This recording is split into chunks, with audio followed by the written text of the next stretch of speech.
Topic है हमारा weight of an object on the moon. कैसे पता चले कि सर किसी भी चीज का वेट मून के ऊपर कितना है।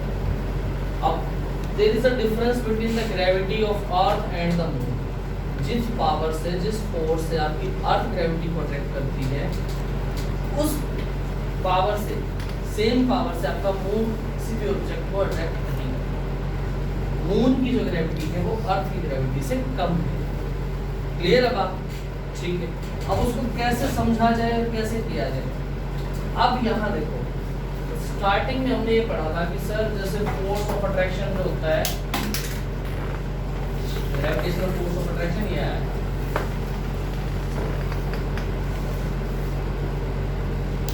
ठीक है sir, F is equal to G M divide by R. इसको भी हमने न्यूटन में मेजर किया था, और F is equal to mg को भी हमने न्यूटन में मेजर किया था। तो थोड़ा इधर हो ना, इधर इधर, हाँ बस ठीक ठीक। और g की वैल्यू निकालने के लिए मैंने फिर वहीं आगे फोर्स को इक्वल कर दिया। g की वैल्यू निकालने के लिए मैंने दोनों फोर्स को क्या किया था, इक्वल किया था, और मेरी g की वैल्यू आई थी ये। ठीक है बात? सर वो 0.165 के बाद इक्वल है? हाँ, अप्रोक्सीमेट वाला सा। अच्छा ठीक है बात? अब याद है तो एक तरीके से ये भी अट्रैक्टिव फोर्स हो गया, ये भी अट्रैक्टिव फोर्स हो गया, और वेट भी क्या था, अट्रैक्टिव फोर्स ही तो था। ये वेट का ही तो फॉर्मूला है। तो क्या मैं वेट को इसके इक्वल कर सकता हूँ? तो मैं इसको वेट कंसीडर करूंगा ना। सर वेट का ये है F = gmm/r²। सुनो, ये ग्रेविटेशनल फोर्स ऑफ अट्रैक्शन का फॉर्मूला है। मैंने g की वैल्यू निकालने के लिए इन दोनों फोर्स को इक्वल पुट किया। याद आया कुछ? Yes sir. जब मैं इस फोर्स को वेट बोल सकता हूँ और इसके इक्वल पुट कर सकता हूँ, तो वेट तो को मैं इसको वेट भी तो बोल सकता हूँ।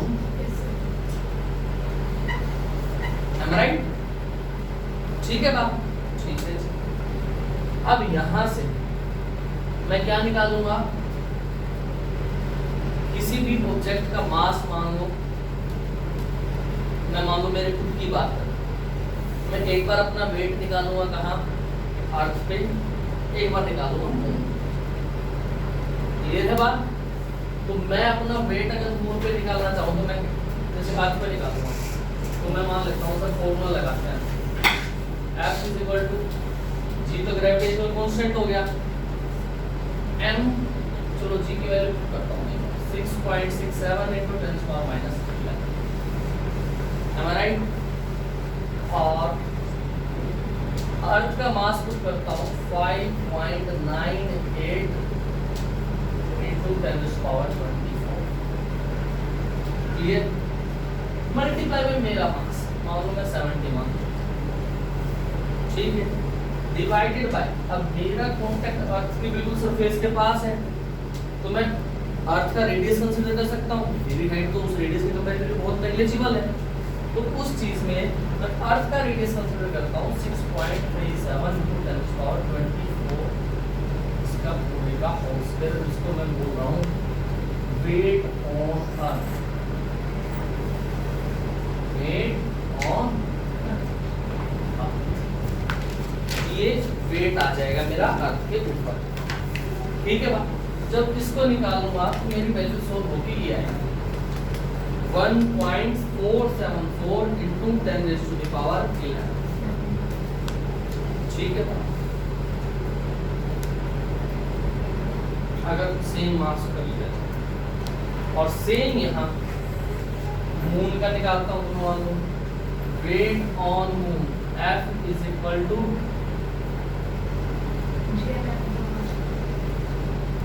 हाँ मैं कैपिटल जी बड़ी कंसीडर, ये कैपिटल है जी का, बताओ कैपिटल अच्छा कांस्टेंट, हाँ वो तो एक कांस्टेंट है ना आपका कैपिटल स्मॉल। फॉर्मूला जो हमने बनाया था ग्रेविटेशनल फोर्स ऑफ अट्रैक्शन का, वो किसके रिगार्डिंग बनाया, अर्थ के रिगार्डिंग। ठीक है बात? तो मून के रिगार्डिंग वो थोड़ी था। चलो एक बार के लिए मैं कांस्टेंट मान लेता हूँ, जी यहाँ अगर मैं रखता हूँ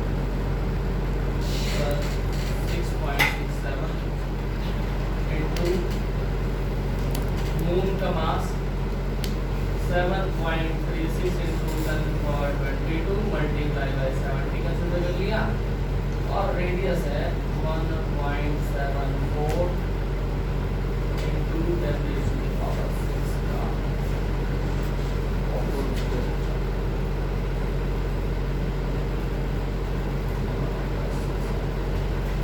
सर ये 6.67 तो अर्थ का होगा, फिर मून का अलग नहीं होगा इससे? क्या कह रहे हैं 6.67 तो ग्रेविटी अर्थ की होगी, तो मून की तो कम नहीं है अर्थ से ग्रेविटी। वही तो निकालेंगे अच्छा वही तो रेशो निकालेंगे मैं तो मेरा वेट निकाल रहा हूँ अच्छा मेरा वेट निकालूंगा मैं अब एक सेकंड ये चीज जो मैं आपको बताना चाहता हूँ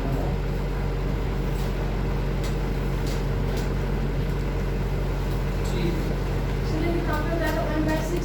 यहाँ 70 यहाँ 70 मैंने क्या किया यहाँ देखो मैंने सिर्फ इस चीज को सोल्व कर दिया 70 का आ गया। मल्टीप्लाई अच्छा ठीक है। ठीक है अब यहाँ देखो जब रेशियो लिखूंगा मैंने मून को ऊपर लिख दिया अर्थ को नीचे लिख दिया weight on moon divide by weight on earth तो 70 से तो 70 कैंसिल आउट हो गया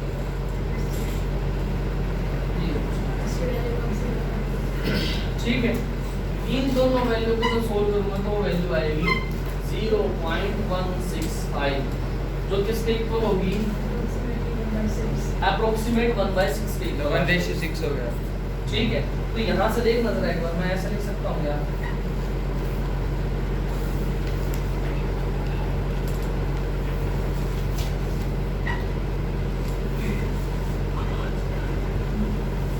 wait on moon is equal to weight on earth by 6 मतलब मेरा जितना वेट अर्थ पे था Into 6 उसका 1/6 करूंगा तो मून पे जितना वेट होगा उसके इक्वल मतलब मून पे 6 गुना कम हो जाएगा वेट 6 हमारा। गुना कम हो जाएगा।